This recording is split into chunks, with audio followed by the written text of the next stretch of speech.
राष्ट्र सर्वप्रथम, राष्ट्र सर्वप्रथम, राष्ट्र सर्वप्रथम, राष्ट्र सर्वप्रथम। नई दिल्ली में दिल्ली पीसीसी मुख्यालय में कांग्रेस नेता पवन खेड़ा ने दिल्ली की स्थिति को लेकर प्रेस वार्ता की। इस दौरान मीडिया को संबोधित करते हुए खेड़ा ने बीजेपी सरकार पर हमला बोलते हुए कहा कि पिछले 10 सालों में दिल्ली की जनता की स्थिति बेहद खराब स्थिति में है। श्रमिकों और स्लम क्षेत्र में रहने वाले लोगों की स्थिति दयनीय है। वहीं उन्होंने दिल्ली में पूर्व सीएम शीला दीक्षित के कार्यकाल की चर्चा की और कहा कि दिल्ली का कायाकल्प करने का काम उन्होंने किया। खेड़ा ने पिछले 10 सालों में दिल्ली की स्थिति के लिए केंद्र सरकार को जिम्मेदार ठहराया और केंद्र सरकार से कुछ सवाल पूछे।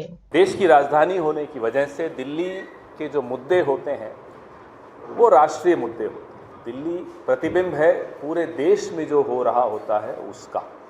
आज अगर श्रमिकों की स्थिति, झुग्गी झोंपड़ियों में रहने वाले हमारे भाई बहनों की स्थिति दिल्ली में दयनीय है, तो आप समझ लीजिए कि ये प्रतिबिंब पूरे देश का है।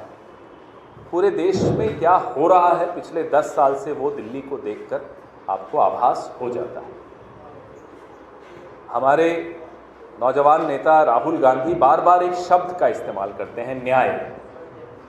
वो अपने आप में एक शब्द नहीं है, वो निचोड़ है हमारे संविधान का, कांग्रेस पार्टी की विचारधारा का और इस देश की, इस सभ्यता की, इस संस्कृति की जितने भी मूल मंत्र हैं उन सब का निचोड़ इस एक शब्द में है, न्याय।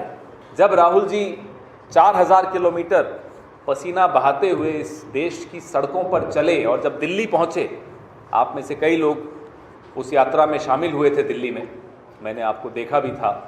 यहाँ भी संवाद हुआ, अलग अलग स्तर में अलग अलग वर्गों से, समाज के भिन्न वर्गों से उनका संवाद हुआ और उस संवाद से जो निकल कर आया वो हमारा न्याय पत्र है, जो हमारा घोषणा पत्र है, जिसको हम अपना अंग्रेजी में मैनिफेस्टो कहते हैं। पिछले 10 साल से ऐसा लगता है कि दिल्ली को किसी की नज़र लग गई। 15 साल दिल्ली ने पूरे विश्व में देश का नाम रोशन किया। मेट्रो आई, इतने फ्लाईओवर्स आए, प्रदूषण रहित सार्वजनिक यातायात पूरा शुरू हुआ। पूरे विश्व ने अचंभे से देखा कि ये दिल्ली कैसे कायाकल्प हो गया दिल्ली का।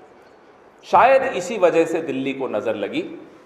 जब से केंद्र में भारतीय जनता पार्टी की सरकार आई है, ऐसा लगता है कि वो दिल्ली से बदला लेना चाहते हैं, क्योंकि 1998 से लेकर आज तक दिल्ली ने भाजपा को फिर मौका नहीं दिया। 93 में एक ही बार मौका दिया था, उसके बाद 98, 2003, 2008, 2013, 2015, 2020 इतने चुनाव हो गए और भाजपा को दिल्ली ने मौका नहीं दिया। ये दर्शाता है, मैं बार बार ये सोचता हूं कि दिल्ली को नज़र लगी। अब समझ में आता है कि ना केवल नज़र लगी है, एक बदले की भावना से ओतप्रोत केंद्र सरकार जो बना बनाया ढांचागत जो हमने यहाँ व्यवस्था बनाई थी उसको छिन्न भिन्न करने पर आमादा है।